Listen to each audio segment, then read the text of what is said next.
오늘은 요한복음 강의 29번째 시간 너를 정죄하지 아니하노니 라는 제목으로 여러분과 함께 연애를 나누려고 합니다. 남존여비, 여러분 이런 말 들어보셨죠? 남자는 높고 여자는 낮다, 이런 뜻입니다. 동서고금을 막론하고 여성에 대한 차별과 편견이 있습니다. 동서양이 다 있죠. 예수님 당시에도 여성에 대한 사회적인 편견이 있었습니다. 여성 혐오까지는 아니더라도 여성의 사회적 지위는 아주 낮았습니다. 특히 이방 여성에 대한 편견과 차별은 더 심했습니다.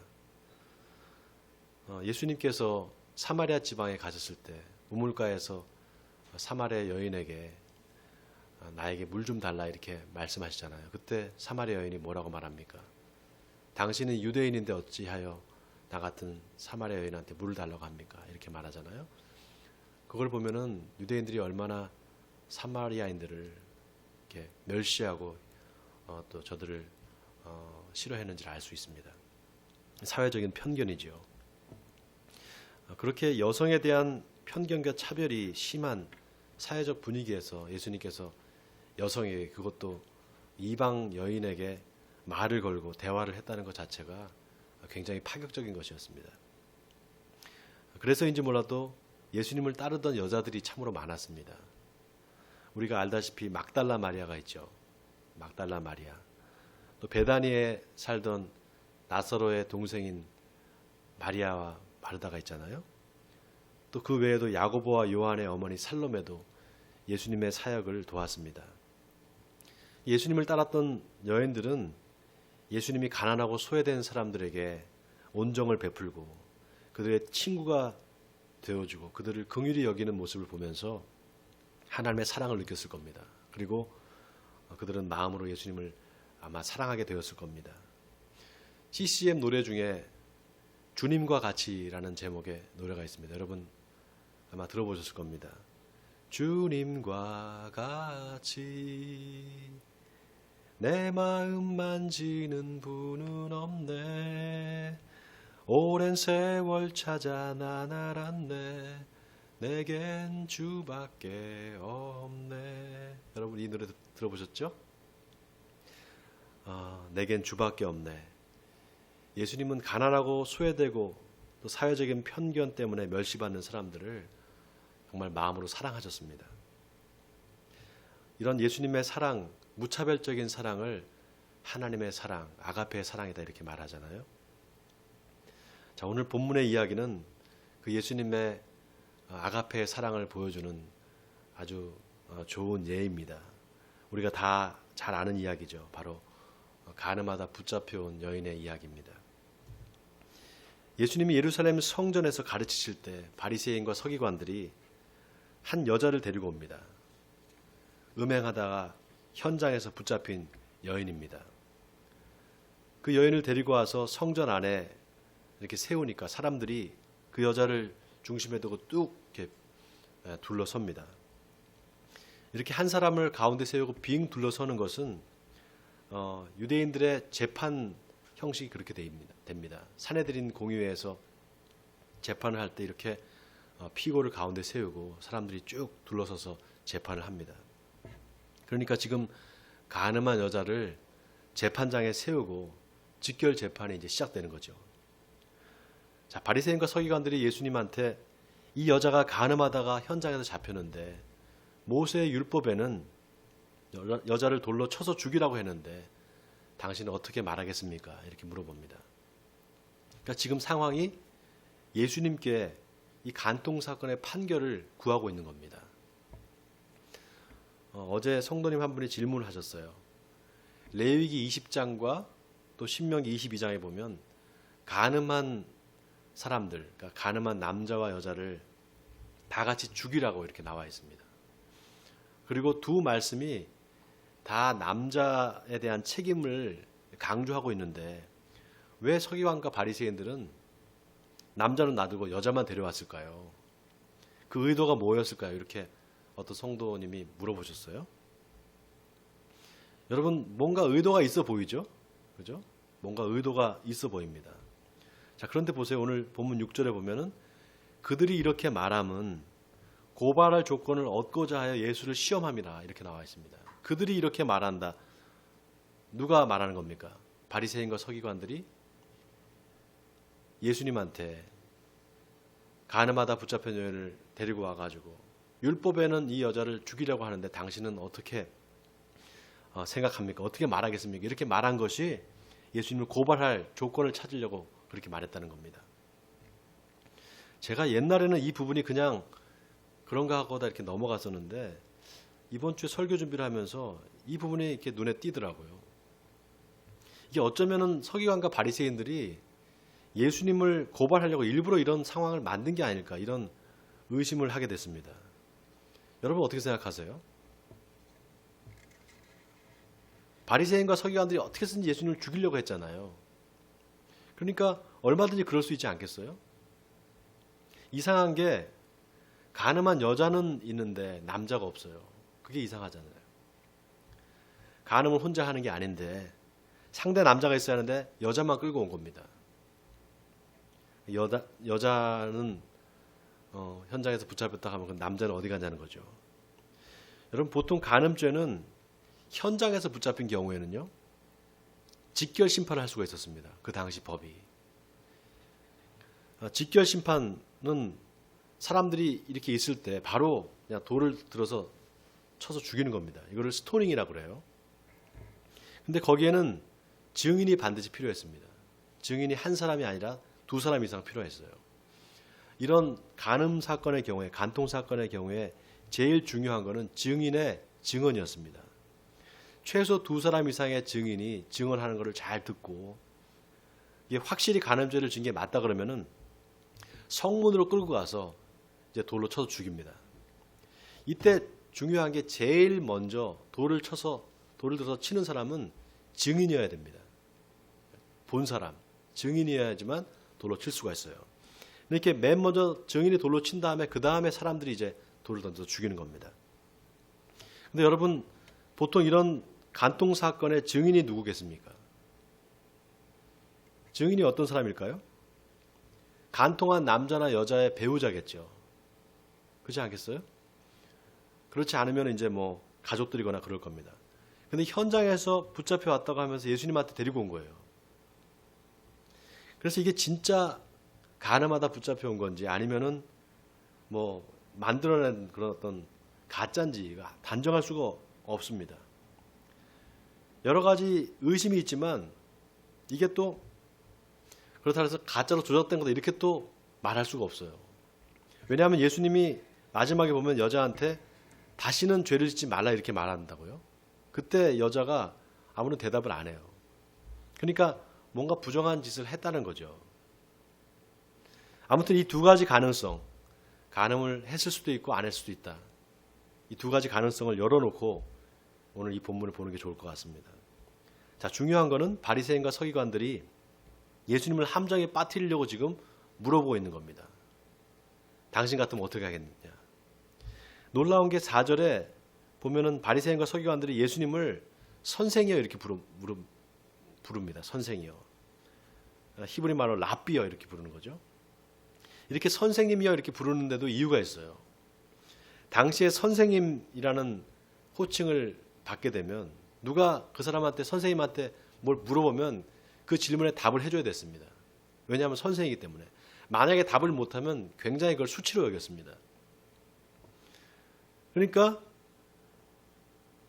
율법에는 죽이라고 나오는데 당신은 어떻게 말하겠습니까? 이렇게 물어보는 것 자체가 예수님한테 꼼짝달싹 못하게 어차피 답을 해야 되니까 빌미를 잡으려고 이렇게 말한 거죠. 율법대로 죽이라고 하면은 예수님께서 평소에 원수도 사랑하라 그랬는데 그렇게 예수님이 보여주셨던 사랑이 다 물거품이 되잖아요. 또 살려주라고 하면은 모세의 율법을 어기는 게 되니까 이게 안 된단 말이죠. 그러니까 이러지도 못하고 저러지도 못하는 아주 딱 함정을 파놓고 그렇게 물어본 겁니다. 자, 그때 예수님이 뭐라고 하시는가? 잠시 몸을 굽히세요. 잠시 몸을 굽히시고 손가락으로 뭘 땅에 쓰십니다. 자, 여기다 뭘 쓰셨을까요, 여러분? 이 부분의 해석이 아주 분분합니다. 어떤 사람은 예수님의 예수님이 사람의 시선을 돌리기 위해서 이렇게 쓰는 신용을 했다 이렇게 이야기하는 사람이 있습니다. 가늠하다가 붙잡혀 온 여인의 그 모습이 어떻겠습니까? 옷은 제대로 걸쳤겠습니까? 그러니까 사람들이 다 그 여인을 집중해 봤을 거 아니겠어요? 그거를 그 시선을 돌리기 위해서 예수님이 땅에다 뭘 쓰는 신용을 했다는 거예요. 또 어떤 사람은 예수님께서 땅에다가 사랑이라고 쓰셨을 거다. 또 용서라고 쓰셨을 거다. 여러 가지 그 상상을 해볼 수가 있겠죠. 아무튼 뭘 쓰셨을까? 쓰긴 썼는데 뭘 썼는지 정확하게 알 수 없습니다. 자, 그런데 그 예수님이 그 쓰는 그 순간에도 사람들이 계속해서 당신 같으면 어떻게 하겠습니까? 계속 몰아붙입니다. 자, 그때 예수님이 뭐라고 말씀하시는가? 아주 기가 막힌 말씀하셨어요. 너희 중에 죄 없는 자가 먼저 돌로 치라. 자, 여러분 보세요. 예수님이 그냥 너희 중에 죄 없는 자가 돌로 치라 이렇게 말씀하시지 않았습니다.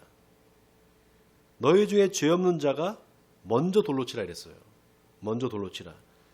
자, 죄 없는 자가 먼저 돌로 치라.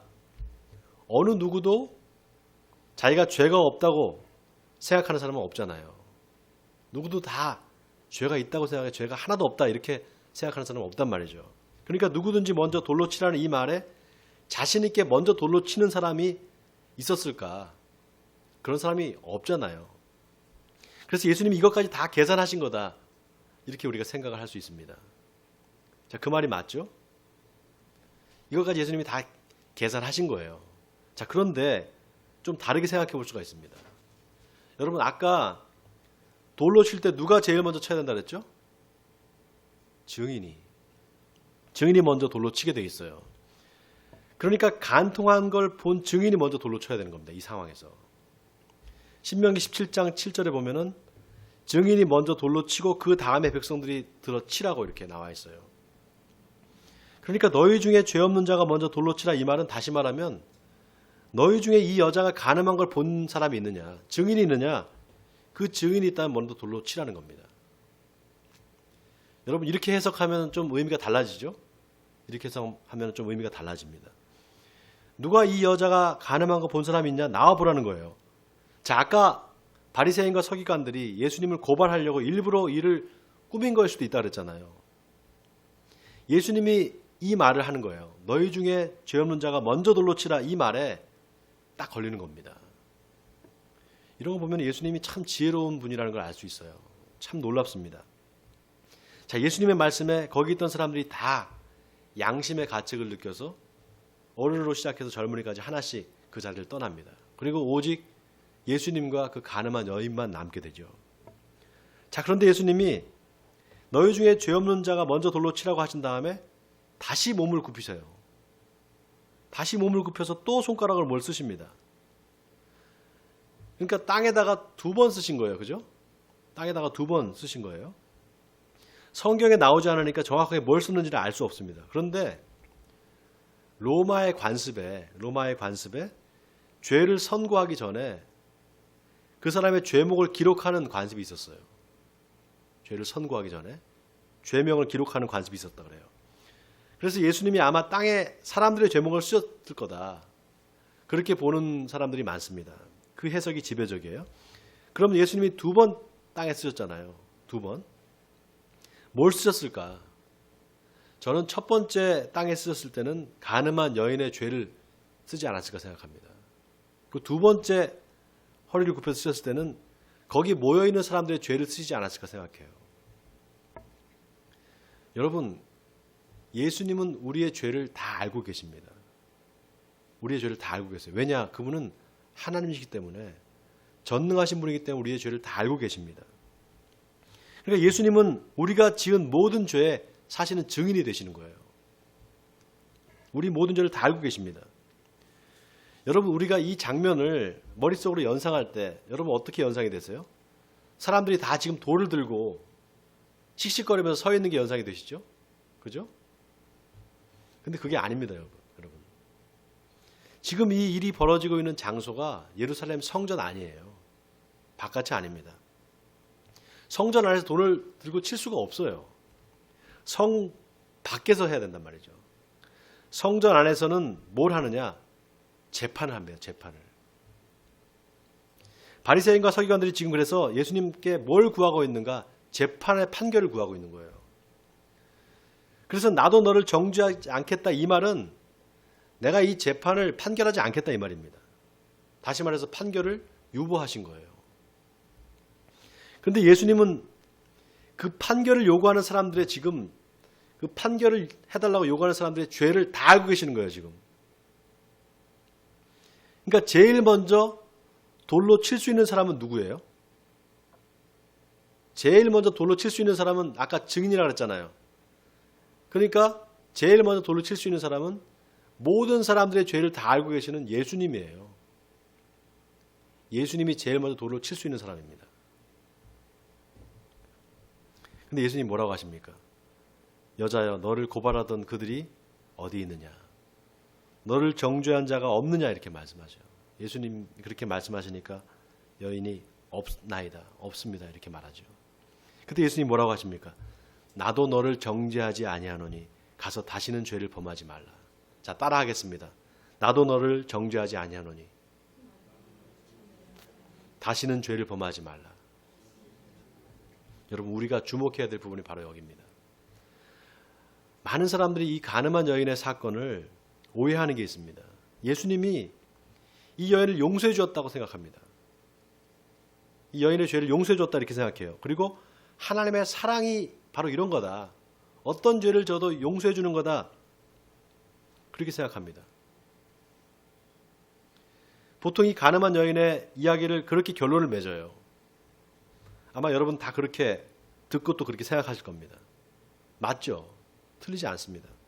근데 그렇게만 보면 반쪽만 보는 거예요. 여러분, 예수님이 내 죄를 용서해 주겠다 그렇게 말씀하지 않았습니다. 그냥 나도 너를 정죄하지 않겠다 이렇게 말씀하셨어요. 이 말은 네 죄가 없다 또는 네 죄를 용서해 주겠다가 아닙니다. 만약에 그거라면은 예수님이 너 죄를 용서해 줄게, 네 죄가 없어졌어 이렇게 말씀할 수 있어요.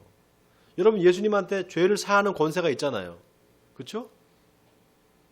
그런데 그렇게 말씀 안 하셨어요. 왜 그러셨을까요?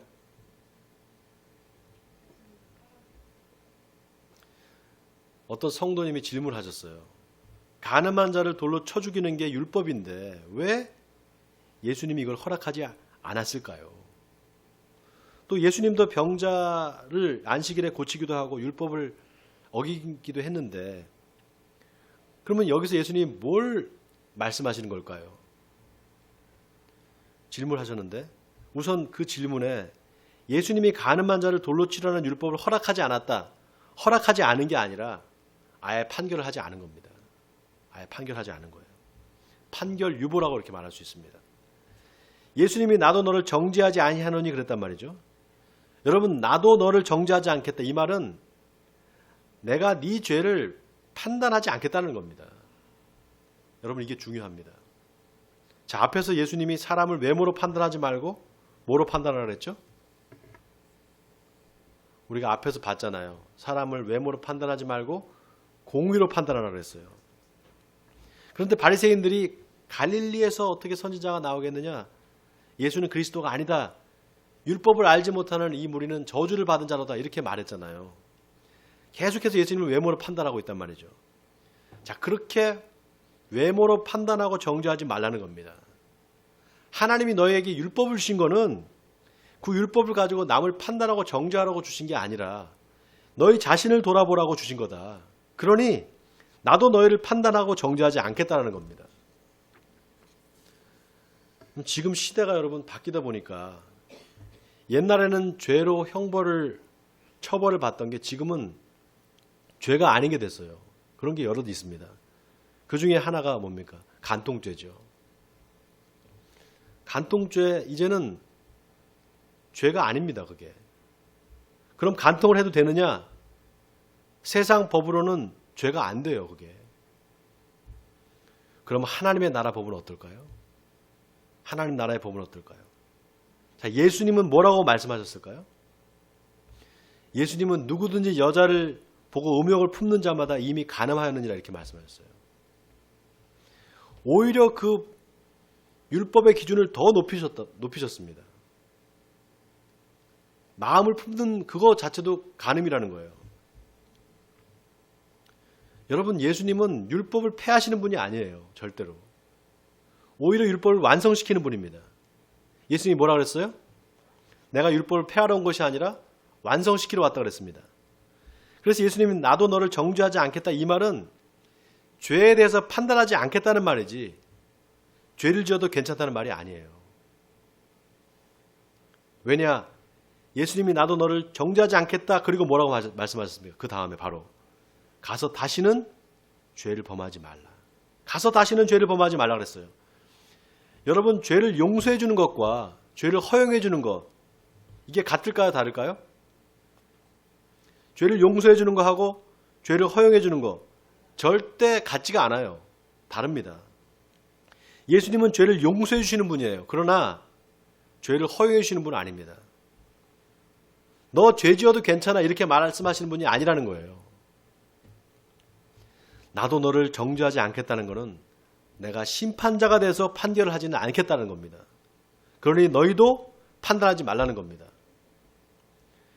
그렇게 판단하고 정죄할 수 있는 권한은 오직 하나님께만 있다는 거예요. 그러니 너희도 심판자가 되지 말라는 겁니다.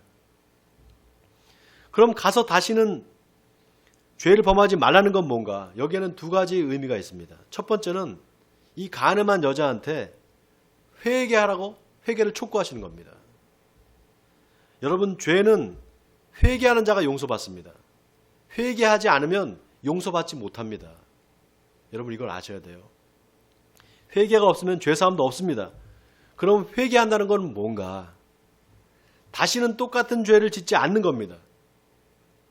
죄를 지은 거 괜찮아요. 지을 수 있습니다. 그러나 똑같은 죄를 짓지는 말라는 거예요. 회개한다고 하고 또 죄 짓는 사람, 그 사람은 회개한 게 아닙니다. 그건 회개가 아니라 후회입니다. 후회. 여러분, 후회와 회개의 차이가 있다고 그랬잖아요. 어떤 차이가 있다고 그랬습니까? 후회는 자기가 행한 그 행위의 결과를 자기 자신과 마귀한테 맡기는 거예요. 다시 말씀드릴게요.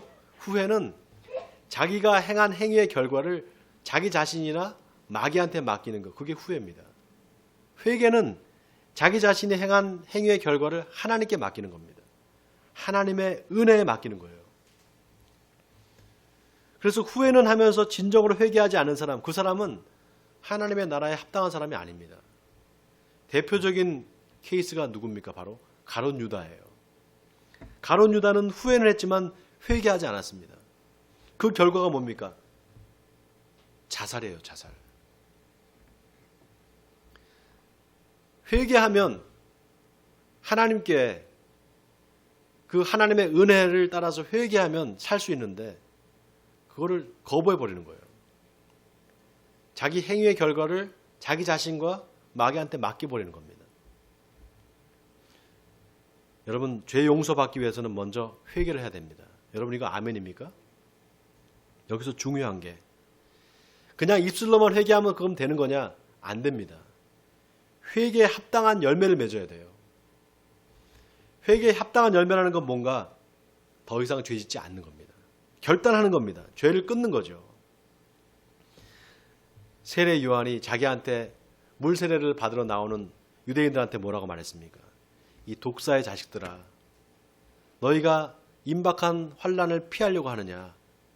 회개에 합당한 열매를 맺어라, 이렇게 말합니다. 회개에 합당한 열매를 맺어라. 결단하고 더 이상 죄를 짓지 말라는 겁니다. 원하기는 회개에 합당한 열매를 맺으시는 저와 여러분이 되시길 주님의 이름으로 축원드립니다. 두 번째, 다스치는 죄를 범하지 말라는 것은 어떤 뜻인가? 여인에게 새로운 삶의 기회를 주시는 겁니다. 여인에게 새로운 삶의 기회를 주시는 거예요. 여러분, 율법으로 하면은 이 여자는 돌에 맞아 죽어야 돼요. 그게 율법입니다. 그 당시 율법이 그랬어요. 여러분, 율법은 판결하고 죄를 드러냅니다. 그렇죠? 율법은 판결하고 죄를 드러내요. 그런데 은혜는 죄를 덮어줍니다. 그런데 중요한 거는 여러분, 그 은혜가 되기 위해서, 은혜가 참 은혜가 되기 위해서는 뭐가 선행돼야 돼요. 그게 뭐라 그랬습니까? 회개예요. 회개. 그 다음에 뭐가 되느냐? 우리 삶의 실제적인 변화가 있어야 됩니다. 내가 지금까지 잘못된 삶을 살았다면은 하나님, 이제부터 내가 결심하겠습니다. 내가 이제 안 하겠습니다. 그걸 끊겠습니다. 다시는 내가 똑같은 죄를 반복하지 않겠습니다. 하나님, 내가 새 사람이 되겠습니다. 이렇게 결단을 해야 됩니다. 자, 오늘 본문이 우리에게 주는 교훈이 있습니다. 여러분, 하나님은 우리에게 은혜를 주시는 분이 있습니다. 하나님은 우리에게 은혜를 주세요. 그 은혜는 뭡니까? 죄사함의 은혜죠. 죄사함의 은혜. 그런데 보세요. 죄진 사람한테 너 죄졌어. 너 죄인이야. 그러니까 너 벌 받아야 돼. 이거는 뭐예요? 이건 율법입니다. 이건 율법이에요. 율법은 그렇게 죄를 자꾸 드러내고 처벌을 요구하는 거예요. 그런데 너 죄진 거 알아. 그래. 그런데 앞으로는 죄짓지 마. 앞으로는 그러지 마. 이거는 은혜입니다. 이게 바로 은혜예요. 어떤 차이가 있습니까? 율법은 심판을 요구합니다.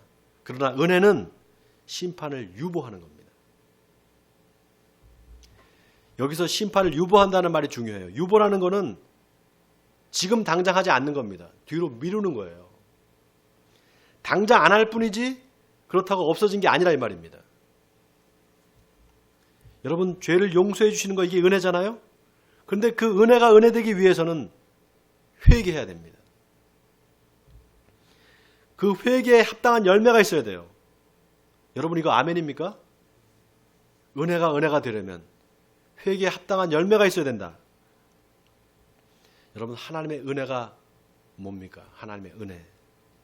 하나님이 우리의 죄를 예수님의 십자가 보혈로 다 사해 주신 거잖아요. 그죠? 여러분, 이거 고백하잖아요. 은혜라는 거는 우리의 죄를 예수님이 십자가의 그 죽음으로, 그 십자가 보혈로 우리의 죄를 다 사해 주신 거, 그게 은혜잖아요. 자, 그게 이제 너희들 은혜 받았으니까, 구원 받았으니까 마음대로 죄 짓고 살아도 좋아, 이 뜻이 아니잖아요. 그렇죠? 죄의 사함을 받았으니까 이제 새롭게 거듭난 삶을 살아라, 이 말입니다. 여기에 은혜가 있는 거예요. 여기에 성도의 믿음이 있는 겁니다. 내가 구원받았기 때문에 나는 이제 그렇게 살 수가 없어. 나는 예전처럼 살 수가 없어. 나는 이제 새 사람이 되고 하나님의 자녀로 살아야 돼. 이 결단하는 거, 이게 바로 성도의 믿음이라는 겁니다. 그래서 정말 그 은혜를 아는 사람, 하나님의 은혜를 아는 사람은, 진짜 은혜 받은 사람은, 하나님, 나 이제 더 이상 죄 짓고 살지 않겠습니다. 이제 하나님의 말씀에 순종하게 살겠습니다. 이렇게 변화된 삶을 살 수밖에 없습니다. 그래서 오늘 본문에 예수님이 나도 너를 정죄하지 아니하노니 가서 다시는 죄 짓지 말라, 이 말씀이 참으로 의미심장한 말씀이에요. 여기에는 하나님의 사랑과 하나님의 공의가 정확하게 반반씩 들어있습니다. 하나님의 사랑과 공의가. 나도 너를 정죄하지 않겠다. 이건 뭡니까? 하나님의 사랑이죠. 용서하시는 하나님의 사랑입니다. 그러니 다시는 죄를 짓지 말라. 이거는 뭐예요? 하나님의 공의죠. 이 둘이 합쳐져서 다시 하나님의 사랑입니다. 가늠한 여자에게 새로운 삶의 기회를 주시는 거예요. 회개할 기회를 주시고 다시 새롭게 살 수 있는 기회를 주시는 하나님의 아가페의 사랑인 것입니다. 사랑하는 성도 여러분, 하나님은 사랑이십니다. 그러나 그 사랑은 죄를 허용하거나 용납하는 사랑이 아닙니다. 하나님의 사랑은 하나님의 공의가 그 안에 살아 있습니다. 그래서 하나님의 사랑과 공의는 판단을 유보하고 사람들에게 회개의 기회를 주시는 겁니다. 여러분, 누구나, 저나 여러분이나 다 죄를 지을 수 있습니다. 다 죄질 수 있어요. 약하기 때문에. 그러나 회개하지 않으면 용서받지 못합니다. 회개하면 용서해 주십니다. 그리고 진정 하나님의 은혜를 아는 사람은 그의 삶의 회개에 합당한 열매가 나타나게 될 것입니다. 원하기는 하나님의 사랑과 공의를 깨달아서 주님의 은혜가 참 은혜가 되는 삶을 사시는 여러분 되시기 바랍니다. 그래서 하나님께 영광을 돌리시는 저와 여러분이 되시기를 주님의 이름으로 간절히 축원드립니다.